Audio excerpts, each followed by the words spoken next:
Hello and welcome to Tiny Desk Knitting with Emma. Today is Tuesday. I am recording on Tuesday. It is spring break, which is amazing. So the university where I work gives staff either 2 or 3 days off during spring break every year, which is so generous of them. Like truly, working at a public university can be difficult for a lot of reasons, but we get really good benefits and really good amounts of vacation, and I'm really appreciative of that. So shout out to UMBC for giving us 3 days off for spring break this year, because I need it. I don't know if I said this last week, but I almost always for spring break and stuff, and if I go on a vacation and I'm not gonna work, I almost always go away because I'm not from here. My family lives elsewhere. I either go to see them or I go on a trip. I often go to England during spring break because I have several friends that live there and I love England. So I go there. Or Boston, where I also have a lot of friends, but I could have gone to Boston, sure, but I'm tired and I just kind of wanted to have a few days at home, and I am actually getting some things done. Yesterday, I got some more Rubbermaid bins from Costco to make sure that I really had enough places to store my winter clothes in our basement. And I wanted the bins so that there's less likelihood that they grow mold and stuff, because last summer we had a really it was very humid in our house and just needed to, a lot of things did get some spots and it was kind of gross, and so obviously I need to get in touch with the landlord this summer to be please put dehumidifiers everywhere. It is not just our clothes that are getting moldy, and we do have renter's insurance to deal with that, but y'all, the walls are gonna just collapse if you let this happen, and we're gonna get sick. So anyway, it's spring break and I'm doing some things around the house, which is good. My studio doesn't look clean right now. I'm looking around and it's just covered in stuff, but maybe in the next few days I'll kind of have some things figured out, which is nice. Yeah, so today I'm wearing my lapwing sweater, which I don't think I've actually worn all winter, which is crazy. It's one of my favorite things. Although I don't love the neck. I didn't know what I was doing. This was the first time I ever did a Fair Isle sweater, and I did it in pieces. Well, no, I didn't. The sweater was designed to be knitted in pieces, and I knitted it in the round. And I didn't totally know what I was doing, but I figured it out. It fits. Although I had to change needle sizes at one point, and so the bottom is pulls in more than up here. It's kind of flare, but fine, it's fine. I don't hate that. So it actually fits my body and has this kind of strange boat neck. I could actually probably fix that if I wanted to. I could just cut here and make it and just redo the neckline, and it could actually be kind of normal. So if one day I just decide I just lose my mind and I'm I need to fix that. I doubt I'll be able to find the periwinkle yarn in the same dye lot, but I don't think it will matter that much. So this is knitted in Jameson & Smith 2-ply jumper weight, and I think the periwinkle color is 131 or 131 mix, and then the white is just 1A.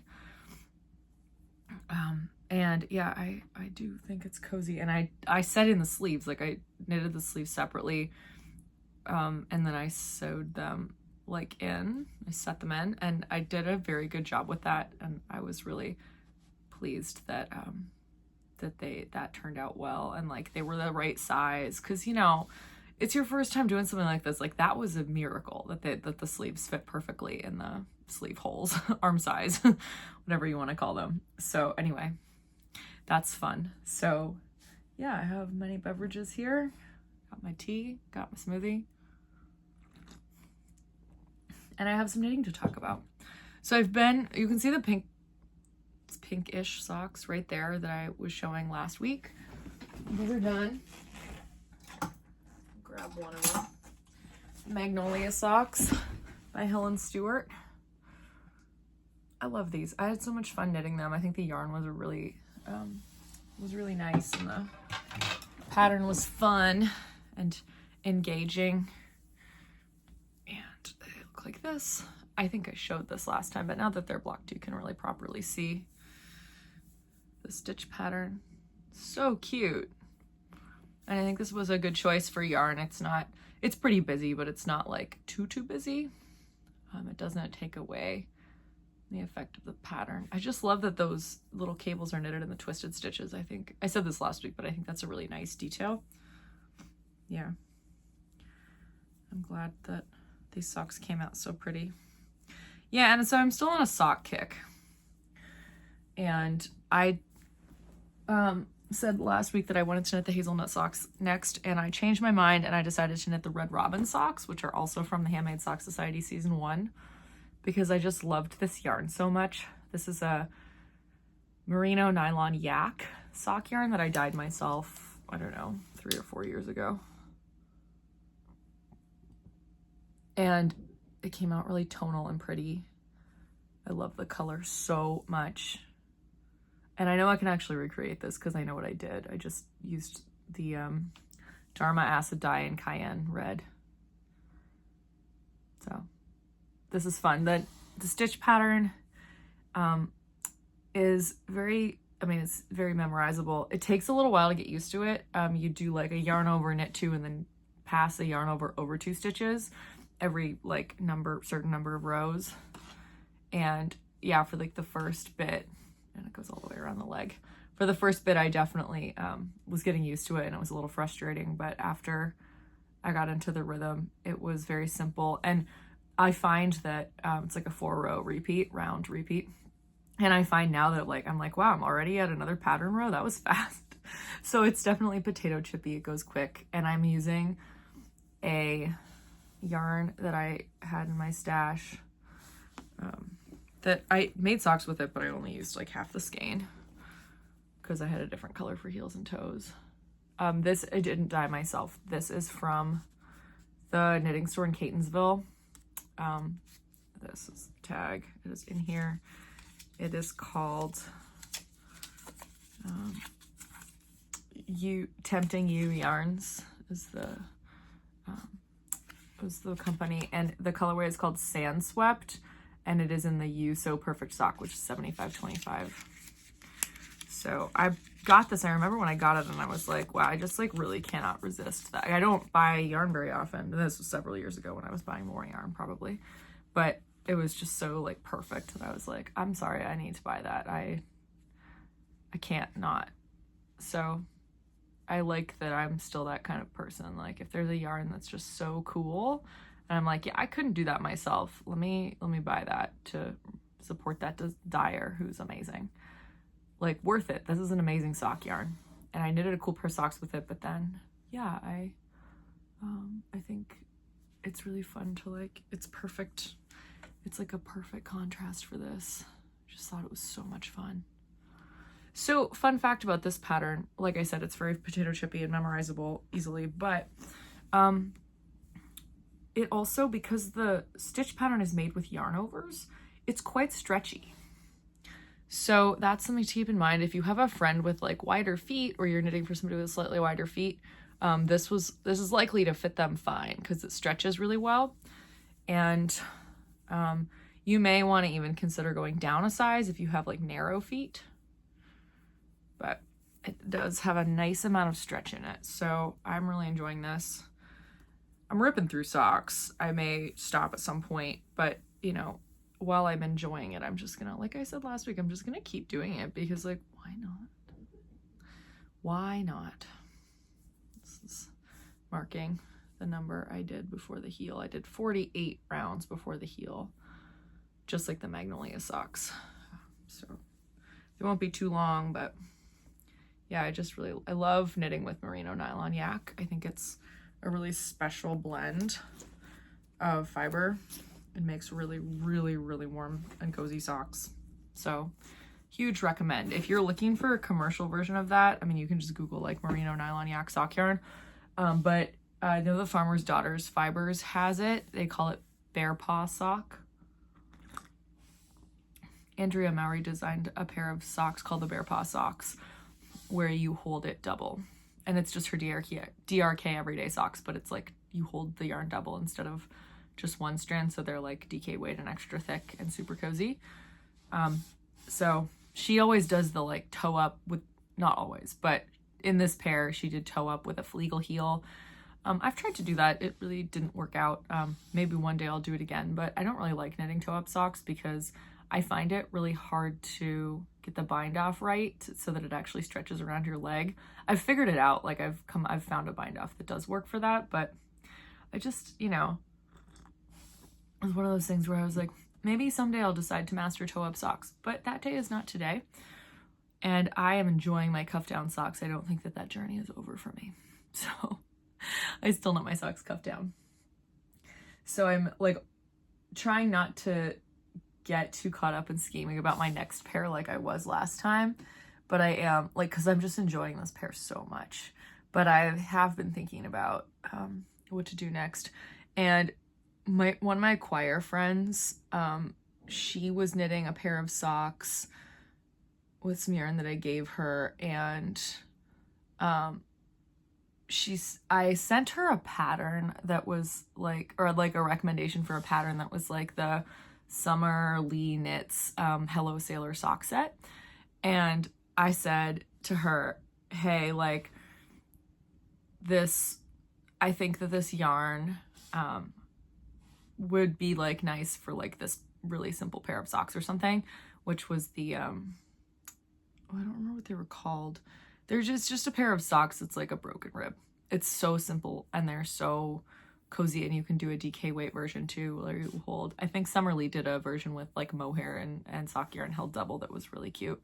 But anyway, I was like, Simona, I think that this would be a nice pattern for that yarn. And she, I said to her last weekend, oh, are you like, what pattern are you knitting? Because she said she was really enjoying the yarn. And I said, what pattern are you knitting? And she said, oh, I'm doing the Guernsey socks, which is like another pattern from that set that has kind of a Guernsey pattern on it, with like this like knit and purl kind of texture stitched all the like panel down the front. And then it's flanked by these like Guernsey kind of anchor cables. And I was like, that's a cute idea. Like, she said she was finding it frustrating because the yarn was quite splitty, and I said I had the same experience with it. I mean, I got used to it. This is the same yarn that I knitted my green socks out of a few weeks ago, the Milburn 4-ply from Eating Cottage Yarns. But it made me think, oh, I want to knit those socks. Like now that I've conquered cables and socks, I'm like, I want to do all of the cable sock patterns. So I might continue with the Helen Stewart patterns next pair, or I might take a detour into the Guernsey socks just because they seem fun. But some of those Helen Stewart patterns are also like cable-y, so that could be fun too. I don't know yet. Haven't decided. But I really am enjoying their Red Robin socks a lot. I'm a big fan. So they've definitely made me want to just keep knitting on socks. So yeah. And finally, yesterday, first day of spring break, I decided I'm actually going to do that thing I said I was going to do, which is put my Traveler hoodie on waste yarn and block it to see how much it grew. It's going to be enormous. It did grow like this way. It grew more lengthwise, widthwise, I guess, than I thought it would. But it's pretty. It's so pretty. So it'll be like this nice oversized kind of hoodie. And I think I'm going to stop here. It's about 13 inches after blocking. So I do like the little slip stitch detail up the side. I think it's fun. I just think this was a really fun use of hand spun, and I think it's super bespoke. Obviously, blocking does not hide all sins in hand spun, but it does hide, you know, it makes it like a little more even, and that's nice. So the reason I had to put this on waste yarn was because, if you'll recall, that needed the same needles as my pink Svensson sweater. So I was like stalling on knitting the second sleeve because the needles were in the Traveler hoodie, which was my own dumb fault for like, I mean, again, like I said, I have an interchangeable needle set. So actually I could just make some, because I'm using fixed needles for this, because I have a lot of fixed needles too, but I could just make interchangeable needles of this exact size 4, 24-inch that I needed, but I didn't. Because again, I was like, that's bad behavior. I just need to like work on something and finish it. So yesterday I did work on this sleeve and got like 12 rounds done, maybe more than that. Yeah, about 12 rows. There are rows here. So this is probably not going to take super long, but I really like to just like sit down for an hour and work on this every day until I get the sleeve done, because I just want it to be done. That would be nice. And it's like the last big climb on this project, and then I just have to fix the back and maybe also the front, depending on which one is messed up. Hopefully it's the back so that I only have to redo one piece. But you know what? I'm trying to make this better. Like, I was thinking about this in the shower today. I was thinking like, okay, I'm definitely the kind of person who likes to learn how to do things by just doing it a lot. Like, I'm a consistent person. I'm not a perfect person. I'm not a perfectionist at all. I don't think I've ever been that way. I just like doing things a lot to get good at them. I think that's my strength. That's why I'm a good runner, because I am good at like doing a thing consistently every day until I become good at it. And I'm good at the long game, like the really long game, like deciding that I want to do something and spending years trying to be good at it, which is now why I'm a good knitter, because I did this for a long time. And when I was a kid, actually, is mostly when I put the work in, like a lot of the hours to like get good at knitting. So then when I was older and I decided to like learn how to knit patterns, it kind of came pretty quickly because I was good at making knit stitches. The thing that I'm not good at is sometimes taking the time to like be slow and deliberate. And oftentimes I decide that that doesn't matter because eventually I'm going to get so good at something that I don't need to be slow and deliberate. But, you know, there are things like this pink sweater that I can't just like decide that it's fine because the pieces won't fit together. And that's why I decided to knit this sweater, actually, is because I was like, well, I need some practice, like not half-assing this. You know what I mean? Like, I need to put my energy into this being good and not just this being fine. Because even if people can't tell, it still matters. Like this sweater, for instance, my first big Fair Isle project, I'm very proud of it because I did a really good job executing the color work. And the reason I did a good job executing the color work is because of what I said earlier. I had a ton of practice with color work. That wasn't a challenge for me. What was a challenge was like the neckline and then the like gauge that initially was an issue, and then the set-in sleeves. Like, so the set-in sleeves went really well. That was a fluke. I was lucky about that. But like the neckline, I just like didn't really care about it. And I was like, this wearable, whatever. And I still feel that way. I'm like, this is a nice sweater. I don't really care. Like, and it's fun to see like the progress of like other sweaters, like my Hilda sweater that I wore a few weeks ago that I made a couple years later for my Rhinebeck sweater. And that one, like truly, I felt like that one was almost flawless. Like I had a struggle with one of the sleeves where I had to knit it twice because it came out too big. And I was glad that I redid that. But that was like an example of me like being like, okay, this isn't actually going to work. Let me redo this. And it's going to be annoying to take out an entire sleeve, but I'm going to be really glad that I did it. So like being able to see the progress of like this being my first big Fair Isle piece to like that being like my third or something. Yeah, because the Mayonnaise jacket was second, and there were some errors with that, with the like, it was just too small, but also like the button band didn't go all the way up, and like it doesn't button properly because it's too small, so I probably need to get some toggles for it still.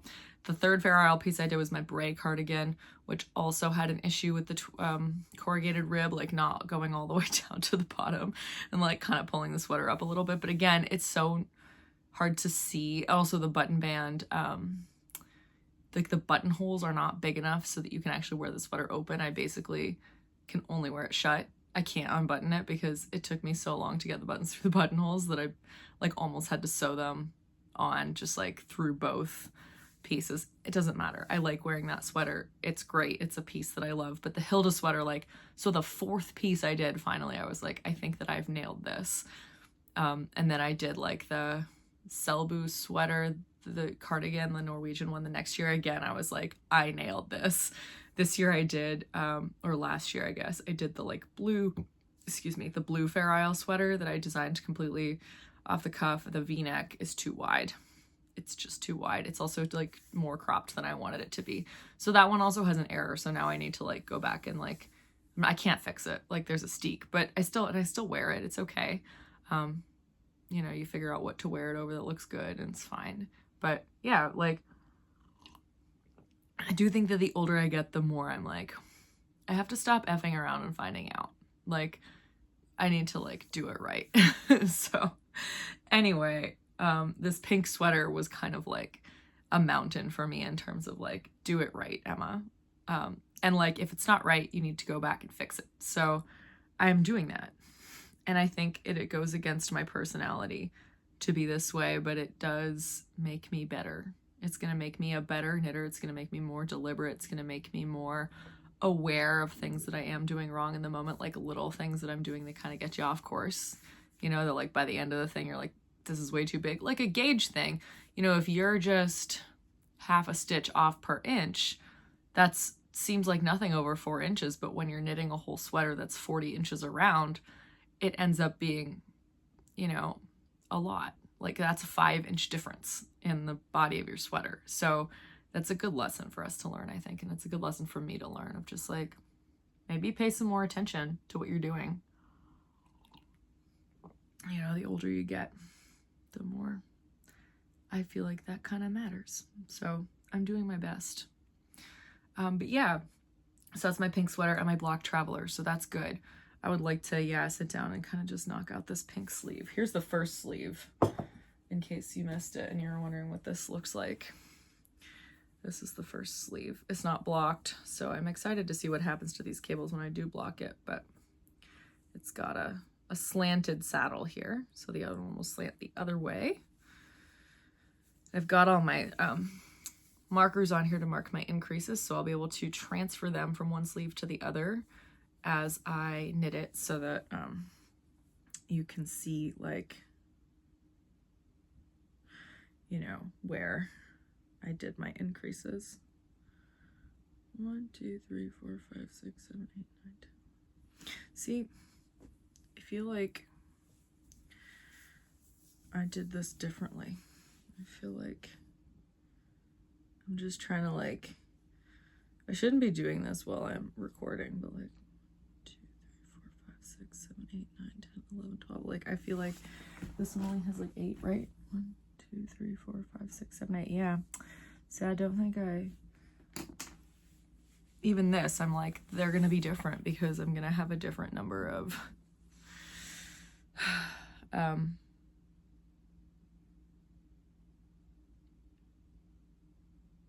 rows before my increase, and this is frustrating to me. I'm like, I mean, I might have notes on the sleeve somewhere, but like I should have just done them right next to it, like right in succession of each other, because it probably would have you know, made it more likely for them to be the same because I would have remembered what I did, but I don't do that. So there are a lot of lessons that I'm learning in this sweater. That's okay. I've also been spinning, which is fun. Last week, so I did, also the, sorry, I just realized, like, I do this all the time. Like, I just stop mid-sentence and then I move on. I think people probably find that funny, but some people probably find it very frustrating. Let me go back to last week. The blue spin that I lost, that like left the yard. I found it balled up in the fence between me and my neighbor's yard. So I think my neighbor probably found it and was like, this must be Emma's, and like stuffed it through the hole in a fence. Even though there's like, it's just like the fence is only between like a tiny part of our yards. Like most of the yard just has like a waist high stone wall between them. That's why the dog jumps over. And so I think the dog probably just thought it was a toy. And like took it and played with it. And so it does look like yarn barf, but it's not like unsalvageable. Excuse me. So I'm gonna finish spinning the yarn, and then if I need one more skein, I will untangle this yarn barf, and if not, I'm just gonna compost it. There were like sticks in it and stuff, and it's just gonna be like a hassle, but it is funny. I'm glad that the mystery was solved and I wasn't like taken by a bird for their nest. It was just, Phoenix just thought it was a toy. But like, it makes me just think a little bit harder about like, what can I put in my backyard? Like, I was gonna dye yarn out there. I was gonna like get an extension cord and excuse me, try to like put my like griddle that I dye yarn on with aluminum pans in the yard, and just like on the ground, because we have like a stone, like a concrete patio. I was just gonna dye it out there so that it didn't stink up the house. But then I was like, what if Matt lets Phoenix out And Phoenix jumps over the fence and is like, what is this? And tries to drink it, and it's dye and it's poisonous. So I could get a cover for that aluminum pan. Probably that would be the solution. But it's also hot, and I don't want him to touch it and like put his paw on the griddle because he's curious, and he's kind of like, he's like 1, so he's still a puppy, but he's enormous. He's a giant schnauzer. And I'm like afraid to like, he's gonna get hurt. Excuse me. Sorry, I inhaled some dust. It's probably because of the wool processing that I was doing yesterday. There's like dandruff in the air from this sheep, from this fleece. Anyway, so that mystery was solved. Trying to keep the same train of thought. Okay, so what happened then? Then I decided that I still wanted to spin something different. So I spun, I have this big bag of just like undyed stuff, and some of it's in like natural colors that aren't white, so I don't always dye that fiber. And so I found 4 ounces of fiber in this beautiful brown that I remember getting at my very first Rhinebeck, like right after I learned how to spin, and I never spun it, and it's fin wool. That part's wet still. So I spun it woolen, kind of thicker. It's like a DK weight. It got puffy. So, because it's woolen spun, when it got washed, it puffed up quite a bit. It is really nice. I mean, obviously I'm still working on my woolen spinning, but spinning is the thing that, like, to me, for my, like, I don't like to necessarily have something be perfect the first time. Like, I'm gonna learn how to do it and become really consistent and then eventually get good at it. Spinning is a good, like a good thing for me in this regard, I think, because which one of these got moved? This one did. Oops. Whatever. The tie came out. That's fine. I'll just put it back over here. Spinning is a good thing for me, I think, in particular, because it is impossible to learn how to spin consistently without a huge amount of practice. So that's good for my brain, the way that it works. It's like, if you do it a lot, you'll become good at it, which is true. I have become a lot better at spinning, especially worse at spinning. Woolen spinning, I'm still getting used to, but I am seeing progress. Like, every time I do it, I see some progress, and that's really satisfying. It's satisfying to get better at something because you're consistent with your practice, and you may have good habits of not doing too much at once, but just like letting the skill build up over time. So spinning is good for that kind of thing. So is running. This is why I like running, and I think it suits me and my personality, because you get faster over time as long as you can be patient. One of the things I tell my students is that, like, I mean, consistency is huge for me, but I don't know if I've probably talked about this before, but not for a while. When I was in my 3rd year of college, I knew that I wanted to go to graduate school for musicology, but I knew that there was like something, I really needed to like be more serious about things kind of in my last year, and just kind of figure, like, I really needed to like buckle down and like learn a bunch of stuff still. Even though I was taking a lot of classes in my field, I was like, I feel like I need to do something that that really ties the stuff together for me in a meaningful way, that like, and I want to be doing more. Like, I want to go to grad school. I want to get I wanted to go to a PhD program, which I did. And so I need to kind of like, I knew that I needed to figure out like what that would look like what more work would look like, what extra work. I wanted to overachieve, because I knew that, like, to go to grad school, I needed to be a competitive applicant. I didn't need to be competitive with other people, but I needed to be like on my game. So I decided that I was going to read the Oxford History of Western Music, which is like a 5-volume work by this guy who died a few years ago named Richard Cheruskin, and a lot of musicologists hate him. Or don't like the way that he wrote. I loved it. I thought it was really funny. He was a social historian. That was great. Really entertaining writer. But also, I just felt like the way that he wrote was not only interesting, but very like helpful for me in terms of like understanding how this all kind of worked, like how he really understood how things fit together. Sometimes that's speculative when you're a historian, and he was kind of speculative about a lot of things, but I thought he was brilliant, and I just thought it was fun to read, and it worked for me. So I read a lot of Ruskin, and I decided to read the Oxford History, and yeah, I did 10 pages a day, and I didn't really know what I was going to get out of that, but I got more than I thought I would. Like, I started to understand, like, I think I started to think a little bit like Ruskin in terms of, like, making connections between things, and, like, making connections to what I was learning in my classes, and being able to put things together. And my professors all noticed it. They were like, you know, at the end of my last year, they were like, what did you do? Like, what happened? And I told, you know, some of them I think were aware that I was doing this, but they were like, yeah, that really has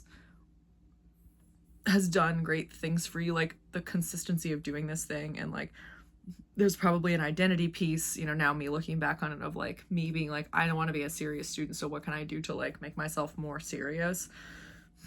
Excuse me. So that probably prompted me to do more outside work, be more serious about taking, you know, doing my readings for classes and things like that, and getting more well-rounded as a historian outside of music history and things like that I did do in my last year. But this was kind of like the central point of doing this, and all it was just me being consistent. I was like, I have to get up and do this every day. I took one little 3-week period during a finals, I think it was finals of my fall semester of senior year, where I was like, I'm gonna take a break, and that was probably wise, because it was just like I was like overwhelmed, and I was like, I don't want to. I think at that point it was already quite a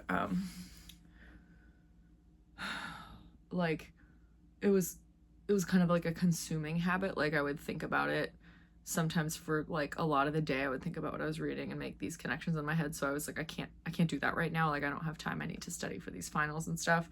But then I got back on the horse and finished it out. And yeah, it was like, I remember the day I finished, it was a Sunday morning, and I finished it, and then I texted my advisor and was like, I did it. And he was like, oh my God, I cannot believe you did that. Like, he was like, I truly, like, I don't think he said he didn't believe in me, because he would never have said that. He was an amazing person. But I think he said, like, he was like, I'm cheering for you. That's amazing. Like, he sent me like some party emojis back. Yeah, I miss him a lot, Robin. But anyway, that was funny. Yeah, so I had, you know, these professors were all kind of like cheering for me. But anyway, it was something that I did, and I couldn't have just like read all of music history at once. Like, I couldn't have like done an amazing, like, you know, amount of this quickly. This was something I really had to build up over time, and I think it really taught me the value of doing something consistently. And, you know, choral singing, I think for me has always been that way. Like, I've been a musician for my whole life, and being able to understand that like you get better by consistent practice has definitely helped me. So with students, I tell them like this story a lot about like how I read Ruskin every day, and it made me into a different student, not just because I was doing this one thing, but like it changed my identity to be like, you are a serious person who's like chosen something outside of your assigned work to do because you want to get better at this thing. And that made me more serious in other ways, made me read more stuff. Just generally, it was like a good kind of consistent habit to do. And so I try to convince my students to find one. And so spinning is like that for me. I think it's like something that I don't do it every day, like religiously, but I do it a lot. And I try, sometimes I sit down and do it for a long time, like hours, you know, until my back hurts. But most of the time I don't. I just sit there and I do it for like 15 minutes, 20 minutes, half an hour, an hour, however long I kind of like have. And then I wrap it up and I do something else. And anyway, so the woolen spinning is getting better because I try to just do it consistently. And this week I decided to find just like a fun bump of fiber and spin it up. And I have been spinning this. Sorry. This is the one that I chose this week. This is from Spinner's Hill Farm. I have this. There's no colorway. Spinner's Hill is this woman who just like lives in Bainbridge, New York on a county road, and it just says wool hand-dyed crazy balls. They're very economical. Like, it's $2.50 an ounce, which is like really inexpensive. That's like half the price of what you would pay for most, or less than you would pay for something like that from most indie dyers. So I always buy a lot of her product because I want to support her, but also, like, it's beautiful. Sometimes it's not color fast, so I have to be careful. She has a website, so you can check it out, spinnershill.com. I'll put it in the show notes. Although I just get her wool at Rhinebeck every year. So this, I'm doing I'm gonna do a fractal spin. So I've spun 2 lengths already. This is what it looks like on the e-spinner. I have not managed to fix my Thelma. I need to do that. I'm gonna bring Monica's wheel back to her today. I'm going to see her and her baby and her husband, who will also be there, I think, later today. Make them some dinner and bring her this. Gretchen is her wheel. I named it Gretchen. I'm bringing Gretchen back because I've had Gretchen for a long time and I don't use her, and I think Monica has plenty of space for Gretchen, and she might actually want to use it because she's at home and she could sit there and spin with her baby, hanging out with her baby. So that could be fun. Yeah, that's my new spin, the turquoise one. Turquoise / also like some burnt orange. I'm really excited to see how that plies up. I'm spinning it worst spun. I love this blend. It is a blend of Corriedale Thin and Rambouillet. Like, it's a cross between all those things. And I have a skein. Oh, it's probably way back in there. I don't think I want to get it out. I have a skein that I spun from last year that was like greens. That's a big chunky like 6-ounce skein, and it's really beautiful, but it's definitely not color fast. So I think I might actually, maybe I color fasted it actually. I think I might have done that. Yeah, so I really enjoy this fiber a lot. I think it's fun, and I enjoy like spinning the funky blends together and applying them. And maybe next year I'll get 2 that are like similar but not the exact same, and I will